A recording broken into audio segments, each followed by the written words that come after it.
नमस्कार दोस्तों, जय हिंद। स्वागत है आप सभी का यूपी रेगुलर क्लासेस के इस ऑनलाइन प्लेटफॉर्म पे। और जैसा कि आपको पता है कि अभ्यास सीरीज 2.0 में हम लोग यूपीपीएससी आरओ के लिए रिवीजन तो कर ही रहे हैं, खासकर थ्योरी कवर कर रहे हैं, ठीक है।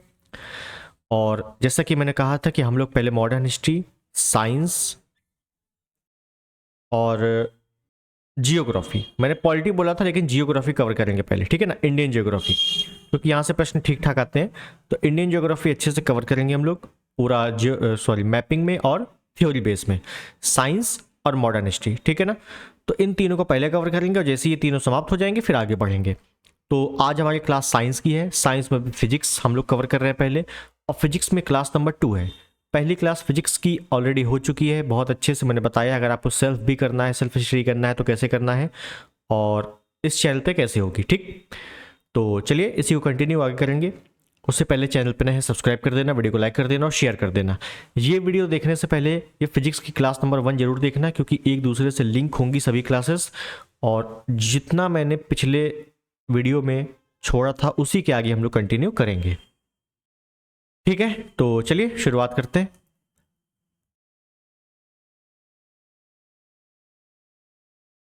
एक मिनट। हाँ, तो सबसे पहले हम लोगों ने पिछले टर्न पर काफ़ी कुछ पढ़ लिया था। न्यूटन्स के 3 नियम लास्ट के पढ़ लिए थे, जड़त्व के बारे में पढ़ लिया था, बल का नियम, बल की परिभाषा, बल का समीकरण, ये सब कुछ पढ़ लिया था। और आज हम लोग पढ़ रहे हैं बल, ठीक है, फोर्स। जो बेसिक कंसेप्ट है उसको मैं ज़्यादा कवर कराऊंगा, ठीक है ना। ज़्यादा डेप्थ में जाने की आवश्यकता है नहीं अपने को इसमें। बाकी जो भी चीज़ें होंगी बाकी प्रैक्टिस में कवर हो जाएंगी। अभी हम लोग मोटे तौर पर जो मूलभूत कंसेप्ट है उनको कवर कर रहे हैं, ठीक। बल, तो बल क्या है सबको पता है।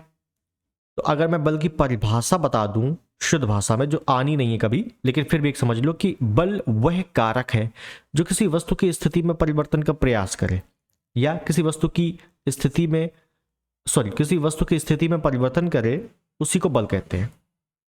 सिंपल सी भाषा है, ठीक है। तो अगर मैं बोल दूं बल कैसी राशि है, बल कैसी राशि है, तो जाहिर सी बात है बल सदिश राशि है। अदिश सदिश के बारे में पिछले में बात कर चुके हैं, सदिश राशि है, ठीक है। एसआई मात्रक कितना होता है, इसका एसआई मात्रक क्या होता है, तो एसआई मात्रक होता है न्यूटन। बल का एसआई मात्रक क्या होता है, न्यूटन। लेकिन कभी कभी सीजीएस मात्रक भी पूछ लेता है, तो सीजीएस मात्रक होता है डाइन। क्या होता है, डाइन। तो डाइन का संबंध भी बल से है, न्यूटन का संबंध भी बल से है। एक इसका मात्रक होता है अर्घ, ठीक है, अर्घ कभी कभी आ जाता है तो याद रख लेना है कि अर्घ भी किसका मात्रक है, बल का मात्रक है, ठीक है। अब आपसे पूछेगा कि बताओ बल कितने प्रकार के हैं, तो ध्यान रखना है कि प्रकृति में 4 प्रकार के बल पाए जाते हैं। 4 प्रकार के बल पाए जाते हैं, अपने को बिल्कुल डिटेल में नहीं चलना है।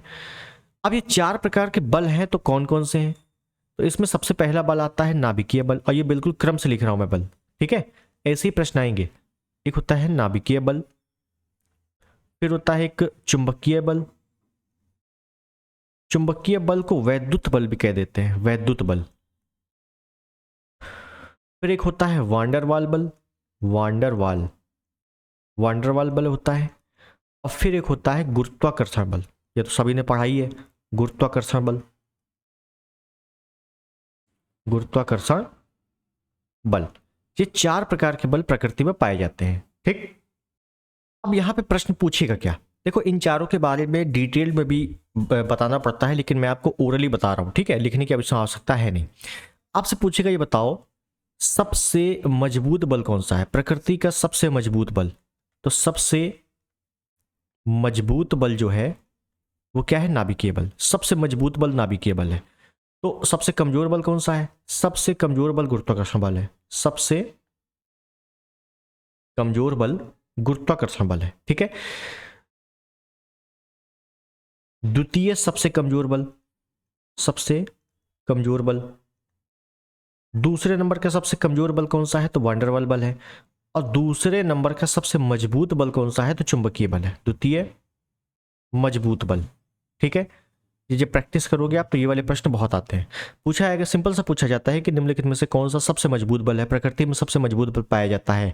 तो पहले तो नाभिकीय बल, लेकिन नाभिकीय बल अगर ऑप्शन में नहीं है तो चुंबकीय या वैद्युत बल करना है। ठीक, सबसे कमजोर बल कौन सा है, तो गुरुत्वाकर्षण बल है, लेकिन गुरुत्वाकर्षण बल अगर ऑप्शन में नहीं है तो वान डेर वाल बल करना है। अब ये है क्या बल, तो ओवरऑल एक छोटा सा कंसेप्ट देख लेते हैं ये सब बल है क्या। तो पहले बात कर ले नाभिकीय बल के बारे में। नाभिकीय बल, देखो नाभिकीय बल से पहली चीज तो यहीं से पता लग रहा है, नाम से ही नाभिकीय मतलब न्यूक्लियर फोर्स। नाभिकीय बल नाभिक के स्थायित्व के लिए, समझिएगा, नाभिक के स्थायित्व के लिए जो लगने वाला बल है वही होता है नाभिकीय बल। ये बल नाभिक का नाभिक में लगता है, किस में लगता है, नाभिक में, मतलब सबसे कम दूरी पे। जैसे आपने देखा होगा, इसको हटा दे,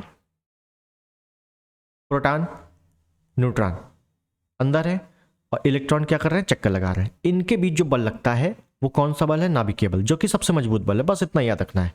दूसरी तरफ देखें, हालांकि इसमें प्रबल नाभिकीय बल और दुर्बल नाभिकीय बल भी आता है, वो हम लोग जब रेडियो सक्रियता पढ़ेंगे उस पर मैं आपको डिटेल में बताऊंगा क्या चीज है। ठीक है, अभी आपको केवल बल में जो बेसिक कंसेप्ट है वो पढ़ना है। ठीक, फिर एक होता है वैद्युत बल, दूसरा मैंने क्या उनसे बताया था, हाँ वैद्युत बल, वैद्युत या चुंबकीय बल।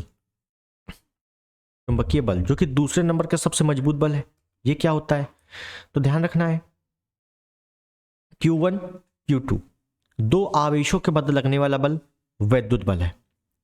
ठीक है, उसके बाद है, जैसे बोलते हैं कि ये मान लो चुंबक होता है, कोई भी अगर चुंबक है तो ये नॉर्थ है, ये साउथ है। ठीक है, तो इन दोनों के मध्य, मतलब दो ध्रुव हैं, ये भी एक ध्रुव है, ये भी एक ध्रुव है, तो दो ध्रुवों के मध्य लगने वाला बल जो है वो चुंबकीय बल है। तो ये चुंबक से भी रिलेट कर सकते हैं और ये विद्युत से भी रिलेट कर सकते हैं। ठीक है, तो यही क्या होता है, वैद्युत या चुंबकीय बल होता है, जो कि दूसरे नंबर का सबसे मजबूत बल है। उसके बाद तीसरे नंबर का जो बल है ये है वान डेर वाल बल। वान डेर वाल बल, अब देखो इसमें जो है बिल्कुल भी हाई फाई क्वेश्चन नहीं आता है, सिंपल सा पूछता है कि दूसरे नंबर का सबसे कमजोर बल कौन सा है, वान डेर वाल बल, या निम्नलिखित में से कौन सा बल का प्रकार है, तो वान डेर वाल बल एक बल है। ठीक है, एक चीज ध्यान रखना है कि ये बल जो है पदार्थिक जो अणु होते हैं उसके मध्य क्रियाशील बल है। ठीक है, ऐसे याद लिख लूं कि पदार्थिक अणुओं के मध्य क्रियाशील बल है। अब बस जो मेन पॉइंट अपने को याद रखना है कि ये दूसरा कमजोर बल है, कमजोर बल। ठीक, बस इतना याद रखना है। अब उसके बाद हम लोग को करना है गुरुत्वाकर्षण बल, जिसमें थोड़ी सी चीजें हम लोग ज्यादा देखेंगे। ठीक है, क्योंकि यहां से प्रश्न ठीक ठाक पूछ लेता है। गुरुत्वाकर्षण बल, तो बेसिक आपको पता है कि पृथ्वी गुरुत्वाकर्षण बल लगा रही है, गुरुत्वाकर्षण बल सूर्य भी लगा रहा है पृथ्वी पर, चंद्रमा भी लगा रहा है, जिससे ज्वार भाटा आता है, तो वो हम लोग जियोग्राफी में पढ़ेंगे अच्छे से। तो सबसे पहले तो ये ध्यान रखना है कि गुरुत्वाकर्षण बल का जो नियम दिया था, नियम किसने दिया था, नियम न्यूटन ने दिया था। न्यूटन ने क्या बताया था कि ब्रह्मांड का प्रत्येक पिंड अपने द्रव्यमान के कारण एक दूसरे को आकर्षित करता है। तो आकर्षण क्या है, यही गुरुत्वाकर्षण है। दो पिंडों के मध्य लगने वाला आकर्षण बल ही क्या है, गुरुत्वाकर्षण बल है। ठीक है ना, लिखने वाली चीज नहीं है, इंपॉर्टेंट है, याद रखना है, बचपन से पढ़ते आ रहे हैं। अब होता यह है कि मान लो अगर कोई वस्तु ऊपर से नीचे गिर रही है, समझो अगर कोई वस्तु ऊपर से नीचे गिर रही है तो इसमें त्वरण उत्पन्न हो जाता है, त्वरण एक्सलरेशन उत्पन्न हो जाता है। इसी को गुरुत्वीय त्वरण बोल देते हैं। क्या बोल देते हैं, गुरुत्वीय त्वरण बोल देते हैं। और ये गुरुत्वीय त्वरण को जी से डिनोट करते हैं, इसका मान कितना होता है, 9.8 मीटर पर सेकेंड स्क्वायर। ठीक है, तो जी का मान कितना होता है, 9.8 मीटर पर सेकेंड स्क्वायर। ठीक है, उसके बाद अगर मैं परिभाषा लिख लूं तो दो पिंडों के मध्य लगने वाला आकर्षण बल गुरुत्वाकर्षण बल है। ठीक, उसके बाद आपने पढ़ा होगा कि जी का मान है वो ध्रुवों पर सर्वाधिक होता है। ध्रुवों पर सर्वाधिक होता है। जी का मान ध्रुवों पर सर्वाधिक होता है। जी का मान विषुवत रेखा पर कम होता है। विषुवत रेखा पर कम होता है। इस वजह से ध्यान रखना है कि जो भी रॉकेट लॉन्चिंग एरिया होते हैं ना, वो ज़्यादातर विषुवत रेखा पर ही होते हैं। क्यों? क्योंकि फोर्स कम लगे। भाई जैसे अगर मैं बात कर लूँ कि पृथ्वी का जो पलायन वेग है, पृथ्वी का पलायन वेग है वो कितना है? 11.2 किलोमीटर, 11.2 किलोमीटर पर सेकेंड, मतलब एक सेकेंड में 11.2 किलोमीटर चलना चाहिए। तब क्या होगा? पृथ्वी की कक्षा से बाहर निकल जाएंगे। ठीक है, लेकिन अगर ध्रुवों पर होगा तो यही फोर्स ज़्यादा लगेगा थोड़ा सा। ठीक है, तो फोर्स जितना कम से कम लगे उतना ही अच्छा है। तो विषुवत रेखा पर ज़्यादातर रॉकेट लॉन्चिंग इसी वजह से होते हैं ताकि पलायन वेग ठीक तरीके से, जो पलायन वेग है उसमें फोर्स कम लगे और आराम से पृथ्वी की कक्षा से बाहर निकल जाए। ठीक है, तो जी का मान कम होता है। अब इसी में कई सारे कंसेप्ट आते हैं। जैसे एक कंसेप्ट आता है कि जैसे पृथ्वी है, पृथ्वी घूर्णन कर रही है, घूम रही है, घूम रही है। अगर यही घूमने की स्पीड ज़्यादा हो जाए तो क्या होगा? ये घूमने की जो स्पीड है ये ज़्यादा हो जाए तो क्या होगा? ये मान लो पृथ्वी है, इसकी घूमने की स्पीड ज़्यादा हो जाए तो क्या होगा? जाहिर सी बात है, ये ध्रुव है, यहाँ जी का मान ज़्यादा है। ये विषुवत रेखा है, यहाँ जी का मान कम है। जब पृथ्वी घूम रही है नॉर्मल, ठीक है, ये नॉर्मल घूम रही है, लेकिन यहीं अगर स्पीड तेज हो जाए, यहीं अगर स्पीड तेज हो जाए तो क्या होगा? ये और तेज घूमेगी, और तेज घूमेगी। तो ऊपर तो कोई इफेक्ट नहीं पड़ेगा, लेकिन जो साइड में है ना, साइड में क्या होगा? अपकेंद्र बल लग जाएगा। क्या लग जाएगा? अपकेंद्र बल। हालांकि अभी भी अपकेंद्र बल लग रहा है, लेकिन और ज्यादा हो जाएगा अपकेंद्र बल। तो पृथ्वी जो भी साइड में होगा, विषुवत रेखा पे होगा, उसको बाहर फेंकने का प्रयास करेगी। तो जी का मान क्या हो जाएगा? और ज्यादा कम हो जाएगा। ठीक है, तो ये थोड़ा ध्यान रखना है। ये भी कंसेप्ट आता है कि अगर पृथ्वी जैसे घूम रही है, अगर घूमने की स्पीड और ज्यादा हो जाए तो जी का मान क्या होगा? तो विषुवत रेखा पर और कम हो जाएगा। ठीक, तो ये थोड़ा ध्यान रखना।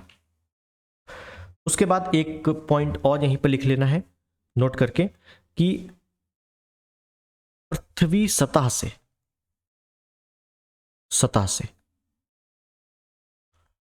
ऊपर तथा नीचे दोनों जाने पर जी का मान घटेगा। मतलब अगर हम पृथ्वी सतह से ऊपर जाएंगे या पृथ्वी के नीचे जाएंगे तो जी का मान क्या होगा? घटेगा। ठीक है, तो ये थोड़ा सा ध्यान रखना है। ठीक,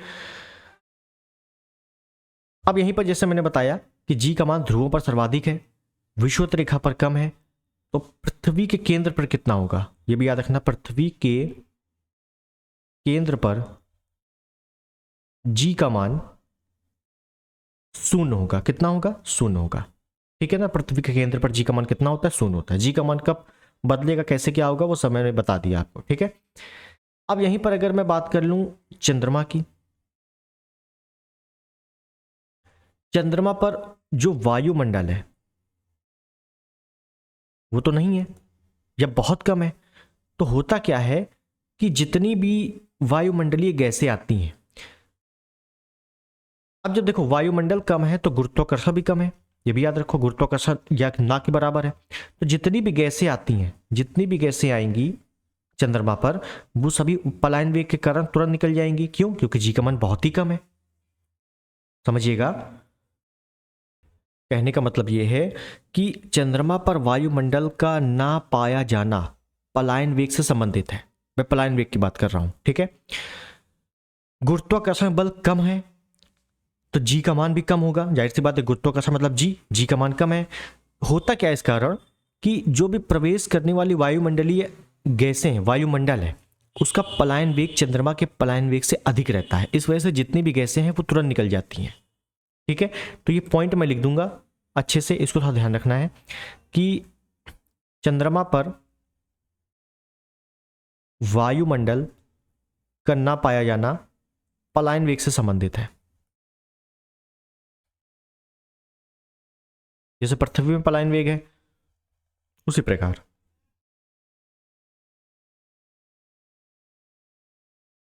जी का मान कम है। समझिए, गुरुत्वाकर्षण बल के कम होने के कारण जी का मान भी कम रहता है। जी का मान कम रहता है, इस कारण क्या होता है कि वायुमंडल का पलायन वेग पर, जो चंद्रमा पर वायुमंडल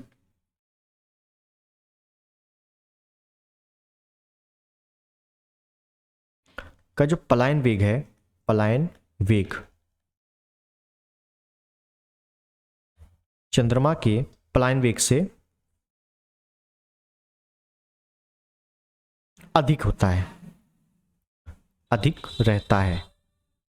ठीक है, तो चंद्रमा के पलायन वेग से अधिक होगा तो तुरंत वायु चली जाएगी, जी बचेगा नहीं, वायुमंडल बचेगा नहीं, तो वहां पे क्या होगा, चीजें सही नहीं हो पाएंगी। ठीक, गुरुत्वाकर्षण नहीं हो पाएगा। ठीक है, तो ये थोड़ा सा कंसेप्ट ध्यान रखना, बेसिक कंसेप्ट है। अब यहीं पर एक नियम अपने को पढ़ना रहता है कि केपलर का जो ग्रह गति नियम है, यहीं पर देख ले, केपलर नियम। तो केपलर के जो ग्रह गति नियम है वो कितने हैं, 3 नियम है। ठीक है, 3 नियम है। तो पहला नियम क्या है, पहला नियम क्या कहता है, ये नियम इंपॉर्टेंट है। ठीक, पहला नियम क्या कहता है कि कोई भी अगर खगोलीय पिंड किसी दूसरे खगोलीय पिंड का परिक्रमा कर रहा है तो वो दीर्घ वृत्ताकार में परिक्रमा करेगा। मतलब कोई खगोलीय पिंड दूसरे पिंड की परिक्रमा दीर्घ वृत्ताकार पथ पर करता है। मतलब कहने का क्या है, मतलब ये है कि मान लो ये क्या है, सूर्य है, मान लो ये क्या है, सूर्य है। ठीक है, ये क्या है, ये क्या है, पृथ्वी है। तो पृथ्वी जब परिक्रमा करेगी ना, इस प्रकार से करेगी, इस प्रकार से। कई लोग सोच रहे हैं ये है पृथ्वी तो ये इस प्रकार से एकदम गोल कर जाएगी, नहीं, ये नहीं होगा, ये वाली कंडीशन बनेगी। तो यहां पे देखो दूरी ज्यादा है, यहां पे दूरी ज्यादा है और यहां पे दूरी कम है। इसी को हम लोग जियोग्राफी में अपसौर और अपसौर कहते हैं, उपसौर अपसौर पढ़ा होगा, उपसौर और अपसौर। ये क्या स्थिति होती है, ये होती है अपसौर जब दूरी ज्यादा है, और ये स्थिति क्या होती है, उपसौर। तो कुल मिला के ये कब बनता है, जब सूर्य के नजदीक होता है, सूर्य के दूर होता है। ये कब होगा, जब दीर्घ वृत्ताकार पथ होगा। तो यही केपलर के प्रथम नियम में बताया गया है। ठीक है, तो ये ध्यान रखना, प्रथम नियम। ठीक, जियोग्राफी में भी इसके बारे में काफी चीजें आएंगी। दूसरा नियम क्या कहता है, दूसरा नियम इंपॉर्टेंट है। ठीक है ना, दूसरा नियम क्या कहता है कि एक समय में खगोलीय पिंड है तो उसके द्वारा समान त्रिज्यीय क्षेत्रफल तय किया जाता है। मतलब कहने का, पहले लिख देते हैं इसके बारे में कि समान समय में ये क्या पढ़ रहे हैं हम लोग, केपलर का ग्रह गति नियम दूसरा वाला, सेकंड नंबर का, खगोलीय पिंड द्वारा समान त्रिज्यीय क्षेत्रफल तय किया जाता है। इसका मतलब क्या है, इसका मतलब यह है कि मान लो कि जैसे ये है कोई पिंड, ये कोई चक्कर लगा रहा है इस प्रकार से, इस प्रकार से। ठीक, तो इधर की जो त्रिज्या होगी और इधर की त्रिज्या होगी, तो इसका जो क्षेत्रफल होगा, भाई ये दूरी और ये दूरी तो अलग अलग है, लेकिन इनका जो त्रिज्यीय क्षेत्रफल है, जो त्रिज्या बनी, ये इसका जो क्षेत्रफल होगा इसका समान होगा, ये जो क्षेत्रफल होगा ये समान होगा। ठीक है, चाहे यहां से देख लो चाहे यहां से देख लो, बस ये कंसेप्ट है। ठीक, तीसरा देख लें कंसेप्ट क्या है। तीसरा कंसेप्ट बहुत ही आसान है, टी स्क्वायर, ऐसे लिख दें, टी स्क्वायर समानुपाते आर क्यूब। मतलब आर बढ़ेगा, त्रिज्या बढ़ेगी तो टाइम बढ़ेगा, आर बढ़ेगा तो टाइम बढ़ेगा। मतलब क्या है, मतलब यह है कि मान लो जैसे आपने पढ़ा सूर्य, ये सूर्य है, फिर उसके बाद ये लगे हुए कौन कौन से ग्रह हैं, बुध, शुक्र, पृथ्वी, मंगल, बृहस्पति, शनि, अरुण, वरुण। ठीक है, अब ये जब चक्कर लगाएंगे, समझिएगा, ये जब चक्कर लगाएंगे इस प्रकार से, तो चलो इसने तो चक्कर लगा दिया, इस प्रकार से चक्कर लगा रहा है, ये भी तो चक्कर लगाएगा इस प्रकार से, ये भी चक्कर लगाएगा, ये भी चक्कर लगाएगा, ये सभी चक्कर लगाएंगे। तो जाहिर सी बात है ये जो बुध है ये सबसे नजदीक है ना, ये तुरंत लगा लेगा, तुरंत लगा लेगा। क्यों, क्योंकि इसकी दूरी कम है। ठीक, सबसे लास्ट वाला देखो, ये कौन सा है, वरुण, ये कौन सा ग्रह है, वरुण। तो वरुण जो है ये बहुत दूर है, तो बहुत दूर है तो इसको चक्कर लगाने में बहुत टाइम लगेगा क्योंकि दूरी ज़्यादा है। तो बस वही कह रहा है कि जिसकी दूरी ज़्यादा होती है तो चक्कर लगाने में समय ज़्यादा लगता है। बिल्कुल बेसिक चीज़ है, ठीक है। तो लिखिए है क्या ये, तो ये केपलर का तीसरा नियम है। क्लियर है, ध्यान रखना है आपको। तो जो केपलर के ग्रह गति नियम थे तीनों हम लोगों ने बहुत अच्छे से बेसिक तरीके से पढ़ लिए, ठीक है ना। इतना ही पढ़ना भी है, ज़्यादा अपने को देखना भी नहीं है। आगे चले, चलिए आगे चलते हैं। और आगे हम लोग बात करेंगे, एक कंसेप्ट है भूस्थैतिक, भूस्थिर उपग्रह, उपग्रह या भूस्थैतिक कक्षा भी होती है, ठीक है ना। बात एक ही है, थोड़ा देख लेंगे क्या कंसेप्ट है। कंसेप्ट ये है कि मान लो ये है पृथ्वी, बेसिक कंसेप्ट है, पढ़ा होगा। ये है पृथ्वी, ठीक है, समझ लो। यहां है भारत, भारत ने एक उपग्रह लॉन्च किया। जाहिर सी बात है, उपग्रह लॉन्च किया तो ये भारत के ऊपर ही होना चाहिए। मान लो ये कोई उपग्रह है तो ये भारत के ऊपर ही होना चाहिए ना।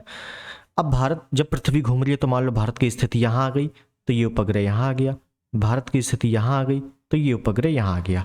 मतलब जैसे ही पृथ्वी घूमती रहेगी भारत घूमता रहेगा, उसी के ऊपर उपग्रह घूमता रहेगा, ठीक है। तो कुल मिला के उपग्रह इधर उधर नहीं जाना चाहिए, भारत ने लॉन्च किया तो भारत के ऊपर ही रहना चाहिए, ठीक है। तो भूस्थैतिक उपग्रह की जो ऊंचाई होती है, हाइट होती है, ये पृथ्वी से 36,000 किलोमीटर के लगभग होती है, ठीक है ना। 36,000 किलोमीटर के लगभग होती है। ये इंपॉर्टेंट है, यही पूछा जाता है। और ध्यान रखना है कि ऐसी कक्षा जहां पर किसी उपग्रह को स्थापित करने पर उपग्रह का घूर्णनकाल पृथ्वी के घूर्णनकाल के बराबर होता है। उपग्रह का घूर्णनकाल पृथ्वी के घूर्णनकाल के बराबर होता है, बस, ठीक है। इतना ही कंसेप्ट है। बुक में पढ़ोगे तमाम लंबी चौड़ी बातें दी, कोई फायदा नहीं इतना पढ़ने का, ठीक है। ये कंसेप्ट हो गया। आगे चलें, आगे चलें तो एक कंसेप्ट आता है बहुत ही अच्छा, इसको हम लोग अगले पेज पे लेंगे, अगला कंसेप्ट को। और ये आखिरी कंसेप्ट है इस चैप्टर का, इसका नाम है सरल आवर्त गति।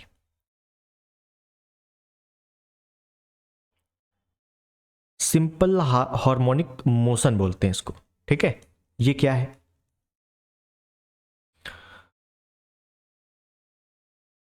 शुद्ध भाषा में अगर परिभाषा बताएं तो एक ये गति तब होती है जब कोई पिंड किसी रेखा या वृत्तीय पथ पर बार बार अपने पथ का बार बार अनुसरण या दोहराती है। समझो, इसका फॉर्मूला देखते हैं क्योंकि जहां से प्रश्न आते हैं वही इंपॉर्टेंट है। T=2π√L/g, ठीक है ना।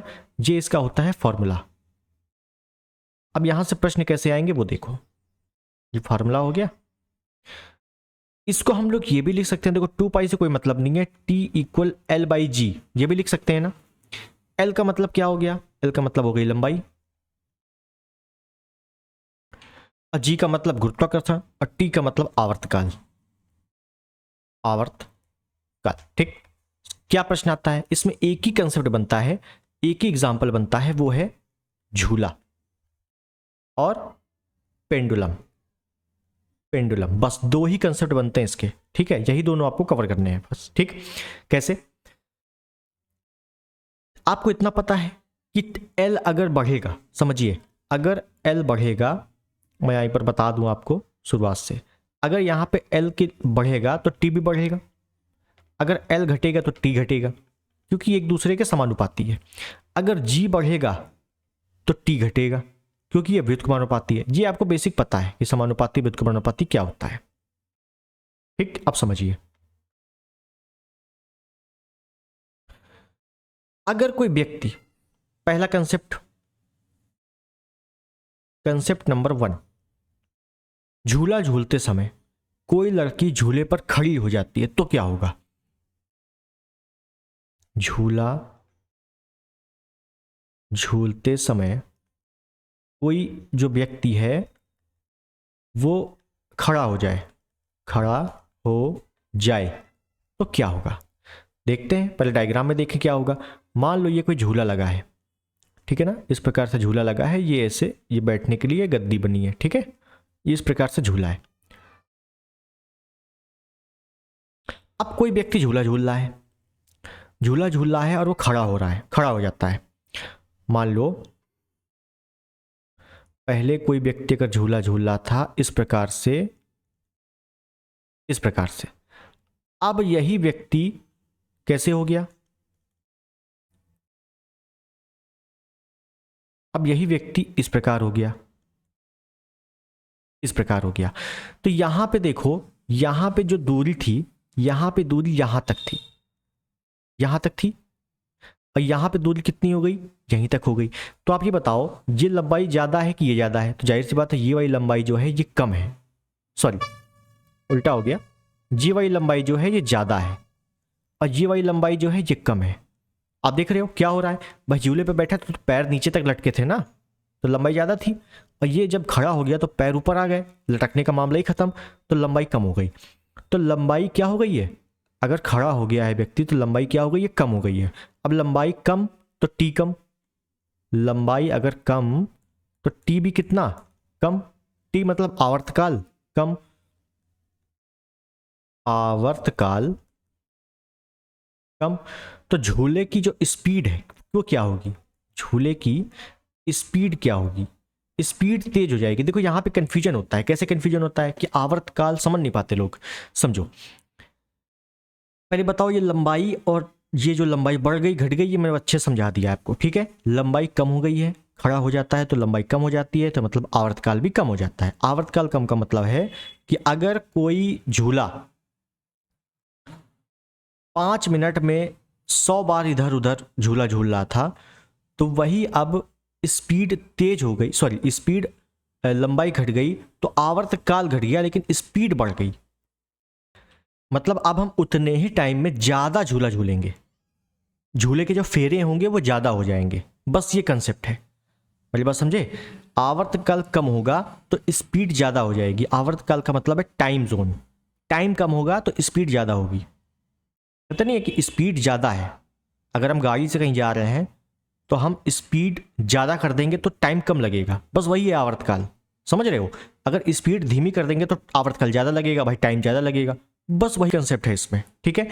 इसका दूसरा कंसेप्ट लेते हैं और समझ में आ जाएगा। कंसेप्ट दूसरा ये क्या है, कंसेप्ट दूसरे में है झूला झूलते समय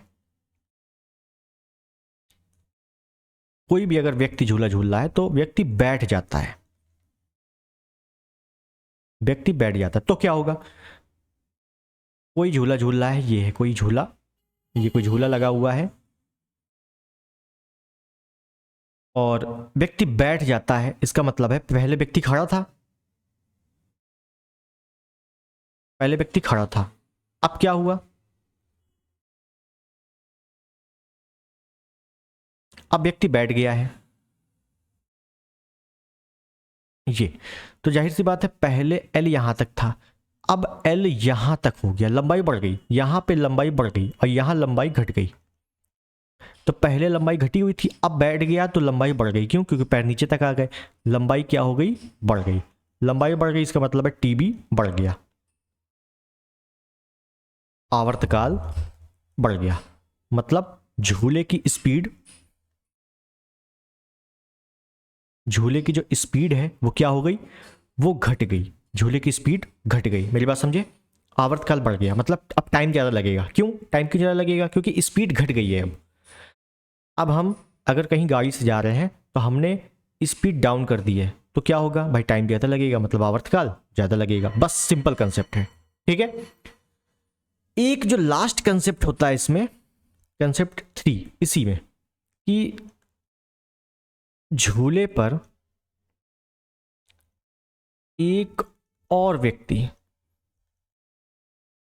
मतलब 2 व्यक्ति बैठने पर, मतलब कोई व्यक्ति झूला झूल रहा है और एक और व्यक्ति आके बैठ गया, तो याद रखना है नो इफेक्ट, कोई इफेक्ट नहीं पड़ेगा, कोई प्रभाव नहीं पड़ेगा, ठीक है। ये तीसरा कंसेप्ट भी पूछ लेता है और बड़ी घुमावदार क्वेश्चन आते हैं यहां से, ठीक। तो ये थोड़ा ध्यान रखना है कि कोई इफेक्ट नहीं पड़ेगा। इतनी बात आप समझ गए होंगे बहुत ही अच्छे तरीके से, ठीक है। ये तो हमने देखा, क्या हमने देखा, एक तो एग्जाम्पल में झूला वाला, एक पेंडुलम वाला। तो झूले वाले में जितने कंसेप्ट थे वो देख लिया, पेंडुलम देख लेते हैं। पेंडुलम, अब यहां पे दो कंसेप्ट बनते हैं, मैं दोनों आपको बता देता हूं, ठीक है। मान लो ये घड़ी है 12:06:03:09, ये घड़ी है, ठीक है। एक ये घड़ी है 12:06:03:09, एक ये घड़ी है, ठीक। इस पर पेंडुलम लगा हुआ है, ये इस प्रकार से ये पेंडुलम लगा हुआ है।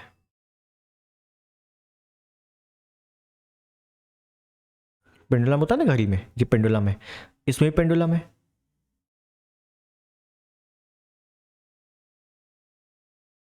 इसमें पेंडुलम है।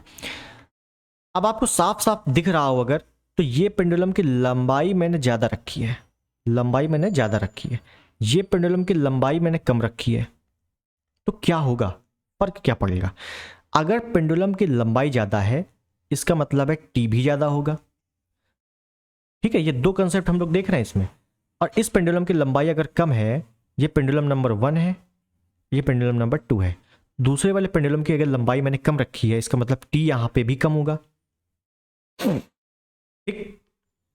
अगर लंबाई पहले वाले में लंबाई ज्यादा है, आवर्तकाल ज्यादा है, आवर्तकाल ज्यादा है, तो भाई स्पीड भी तो ज्यादा होगी, स्पीड भी ज्यादा, सॉरी स्पीड कम होगी ना, उल्टा हो गया, स्पीड कम होगी यहाँ पे, क्योंकि आवर्तकाल ज्यादा है, मतलब टाइम ज्यादा लग रहा है। क्यों टाइम ज्यादा क्यों लग रहा है? क्योंकि स्पीड कम है।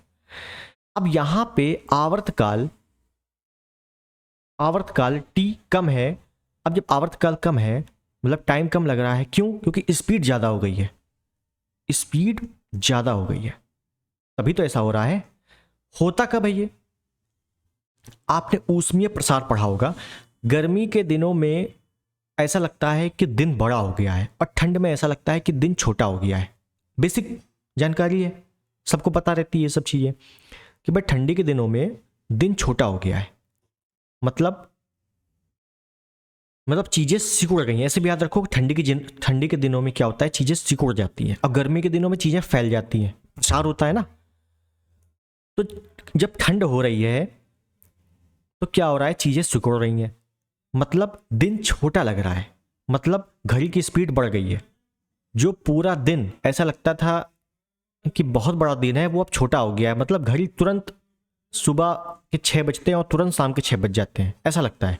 तो मतलब कहने का ये होता है आपका शीतकाल में, समझिएगा भी, सब समझ में आ जाएगा। शीतकाल, शीतकाल। और ये आपका होता है, बस उल्टा कर दो, ग्रीष्मकाल में, ग्रीष्मकाल में, ठीक है। ये सब चीजें कोई बताता नहीं है आपको पेड बैच में, इतना बता दें। शीतकाल में कंसेप्ट क्या है समझो, लंबाई बढ़ी, लंबाई ज्यादा मैंने रखी है, तो पेंडुलम की लंबाई जब ज्यादा हो जाती है तो इसका मतलब है आवर्तकाल भी ज्यादा हो जाता है, इसका मतलब है स्पीड कम हो जाती है, धीरे धीरे समय बीतता है, धीरे धीरे, क्यों? स्पीड कम हो गई है। और कब होता है ऐसा? जब दिन बड़ा लगने लगता है। कब होता है? ग्रीष्मकाल में, गर्मियों के दिनों में।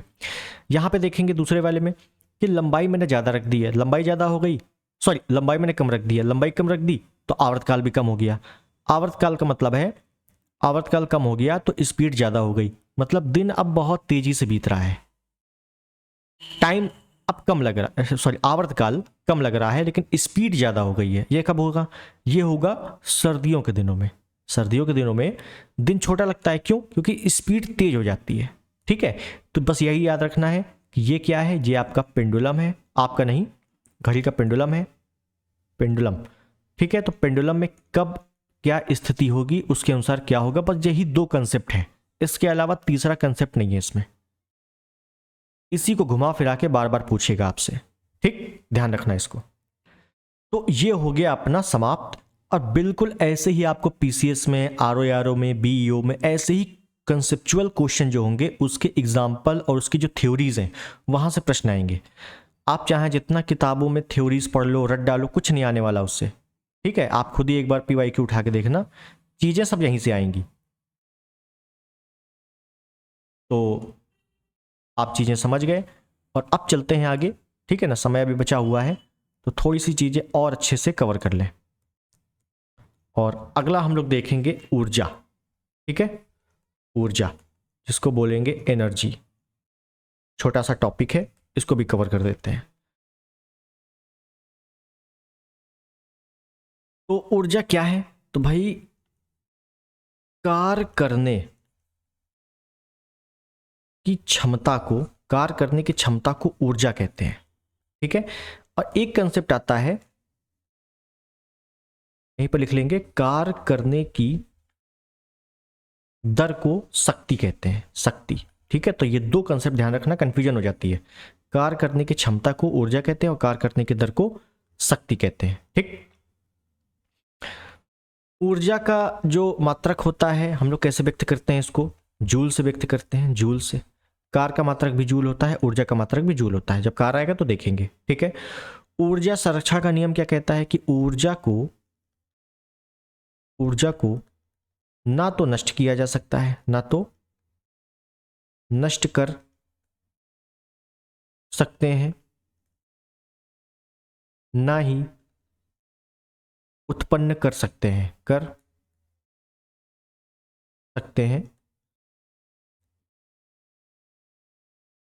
कर सकते हैं? एक रूप से दूसरे रूप में परिवर्तन कर सकते हैं। केवल चेंजमेंट हो सकता है, परिवर्तन हो सकता है, बाकी इसको हम उत्पन्न नहीं कर सकते, ठीक है। ये थोड़ा ध्यान रखना। अब कार्य के आधार पर, ये पहले कुछ बेसिक बता दें, अगर ये इसको पढ़ लेना है और जो भी थोड़ा एग्जांपल लेंगे उसको पढ़ लेना है, बस इतनी चीजें आएंगी यहां से।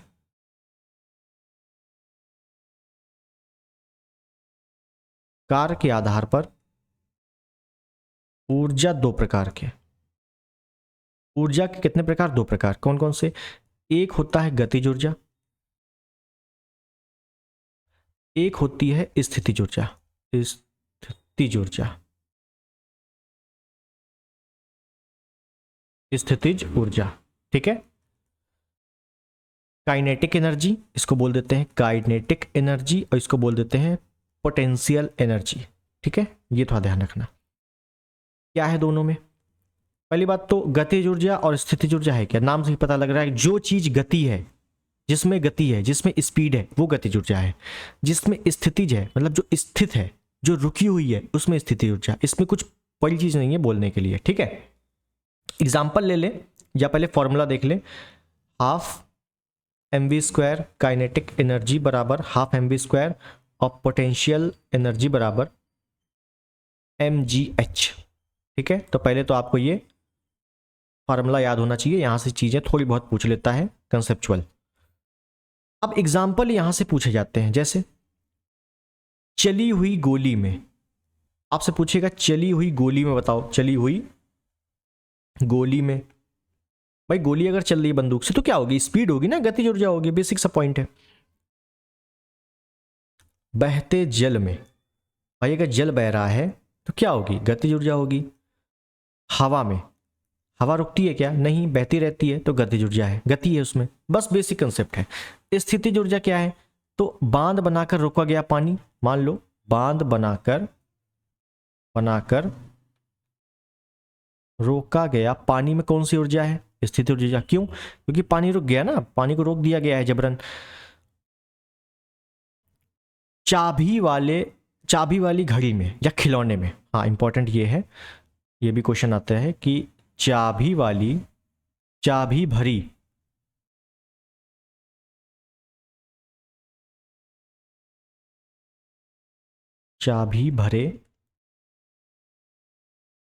खिलौने में कौन सी ऊर्जा है? स्थितिज ऊर्जा है। स्प्रिंग को दबाए रखने पर, अगर मान लो कोई स्प्रिंग है, ये स्प्रिंग है मान लो ऐसे, इसको हमने दबा दिया तो ये एकदम ऐसे ऐसे हो गई, छोटी हो गई। अब हम दबाए रखे हुए हैं, मतलब क्या, स्थितिज ऊर्जा। छोड़ देंगे तब गतिज ऊर्जा होगी ना, लेकिन साफ साफ क्या कह रहे हैं, दबाए रखने पर। तो दबाए रखने पर कौन सी होगी, स्थितिज ऊर्जा होगी। जो पूछ रहा है उसी को जवाब देना है, अपने बस एक्स्ट्रा दिमाग नहीं लगाना है इसमें। ठीक है, हो गया। अब थोड़ा सा बेसिक कंसेप्ट जान जाए इसका। मान लो एक कोई पेंडुलम है, समझना यहां पे, एक कोई पेंडुलम है, ठीक है।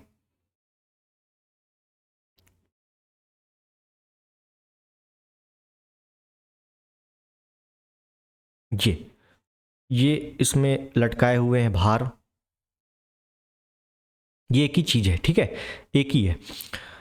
यहां से छोड़ा तो यहां पे आ रहा है, यहां से आ रहा है, यहां पे आ रहा है, यहां तक गया, फिर वापस यहां पे आया। तो इस हिसाब से ये घूमता रहता है, इस प्रकार से, इस प्रकार से ये घूमता रहता है, ठीक। क्या पूछेगा, ये इसकी मध्य स्थिति है, जब बीच में आता है तो जाहिर सी बात है जब यहां कोने में जाएगा तो यहां पे क्या होगी, यहां जो स्थितिज ऊर्जा होगी वो क्या हो जाएगी, ज्यादा हो जाएगी, मतलब रुक जाएगा।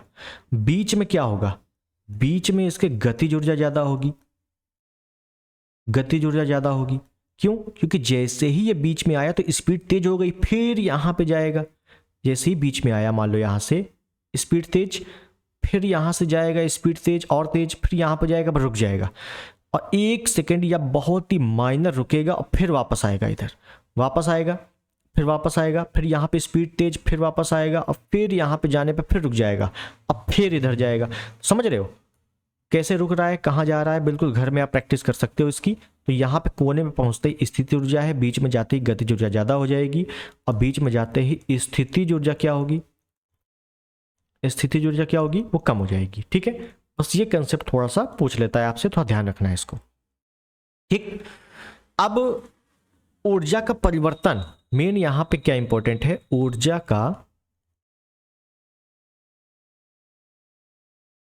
परिवर्तन। परिवर्तन कैसे होता है ऊर्जा का, समझेंगे। यहां से आपका एक प्रश्न फिक्स है, तो पहले हम लोग देख लेंगे विद्युत जनरेटर। विद्युत जनरेटर में अगर हमको जनरेटर चलाना है तो ये बताओ, हम जनरेटर को विद्युत देंगे क्या, बिल्कुल नहीं, हम तो खुद ही जनरेटर को चला रहे हैं ताकि बिजली आए। भाई घर में बिजली चली गई है तो जनरेटर चलाते हैं कि नहीं, बिजली प्राप्त करने के लिए। तो जनरेटर क्या करता है, जो यांत्रिक ऊर्जा होती है, यांत्रिक ऊर्जा, उसी को कन्वर्ट कर देता है विद्युत ऊर्जा में। किसमें, विद्युत ऊर्जा में, तभी हमारे घर में बिजली आ जाती है, ठीक है ना, विद्युत ऊर्जा में। डायनेमो, डायनेमो एक पूछा जाता है, डायनेमो क्या होता है, बिल्कुल सेम होता है। इसको भी जब यांत्रिक ऊर्जा देंगे तो यांत्रिक ऊर्जा से ये भी विद्युत उत्पन्न करेगा, मतलब विद्युत ऊर्जा, यांत्रिक ऊर्जा से विद्युत ऊर्जा, ठीक है। Loud speaker, speaker, loud speaker, तो लाउड स्पीकर क्या होता है, अगर मान लो कोई स्पीकर रखा है तो हम उसको बिजली से कनेक्ट करेंगे, विद्युत ऊर्जा देंगे उसको, जब विद्युत ऊर्जा देंगे तो वो क्या देगा, तो वो ध्वनि देगा, ध्वनि ऊर्जा देगा। ऐसा तो है नहीं हम उसको ध्वनि देंगे विद्युत देगा, भाई लाउड स्पीकर है तो हम उसको बिजली देंगे तब वो ध्वनि उत्पन्न करेगा। माइक्रोफोन, माइक्रोफोन, तो माइक्रोफोन क्या होता है, इसको ध्वनि ऊर्जा, ध्वनि ऊर्जा से विद्युत हाँ, ध्वनि ऊर्जा से विद्युत ऊर्जा। माइक्रोफोन का परिवर्तन किसमें होगा, ध्वनि ऊर्जा से विद्युत ऊर्जा, ध्यान रखना है। मोमबत्ती, मोमबत्ती पूछ लिया जाता है, मोमबत्ती बताओ। तो मोमबत्ती के बारे में ध्यान रखना है कि हम मोमबत्ती को क्या देंगे, बिजली, बिल्कुल नहीं। हम देंगे, माचिस लगाएंगे तो देंगे रासायनिक ऊर्जा, रासायनिक ऊर्जा, और जैसे ही रासायनिक ऊर्जा देंगे तो वो हमें क्या देगी, प्रकाश ऊर्जा, प्रकाश देगी ना, तो प्रकाश ऊर्जा, प्रकाश ऊर्जा या ऊष्मीय ऊर्जा, ऊष्मीय ऊर्जा, ये भी अगर आ जाए तो सही है। फोटोवोल्टिक सेल,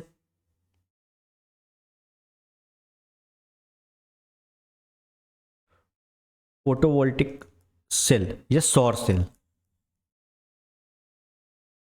ठीक है, फोटोवोल्टिक सेल, ये सौर सेल। तो भाई ये खुद रासायनिक ऊर्जा लेगा,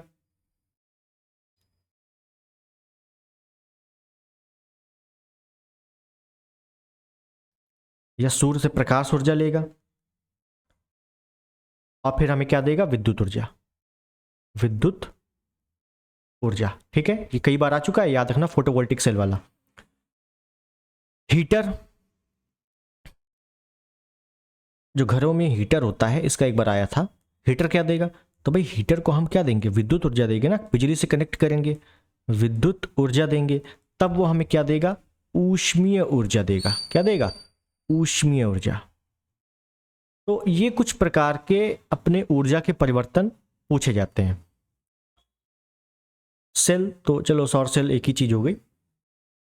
ठीक है, तो ये थोड़ा ध्यान रखना है आपको, इंपॉर्टेंट, ये कुछ मैंने आपको लिखवा दिए। ठीक है, तो आज के लिए हम लोग इतना ही रखते हैं। ठीक, अगले टर्न पे हम लोग इसके आगे की पॉइंट, आगे की चर्चा करेंगे। लेकिन जितना मैं साइंस में करवा रहा हूं इतना ही आप कर लोगे और घटना चक्र लगा लोगे, घटना चक्र, बस काम खत्म है। इसके अलावा एक प्रश्न आपका बाहर नहीं जाने वाला। ठीक है, तो थोड़ा सा अच्छे से कवर करना है इसको, जो ना समझ में आए कमेंट में बता देना, अगले टर्न पे उसको पहले सॉल्व किया जाएगा। ठीक है, बाकी कोई सजेशन हो कमेंट बताना। तो मिलते हैं अगले टर्न पे, तब तक के लिए नमस्कार, जय हिंद, वंदे मातरम।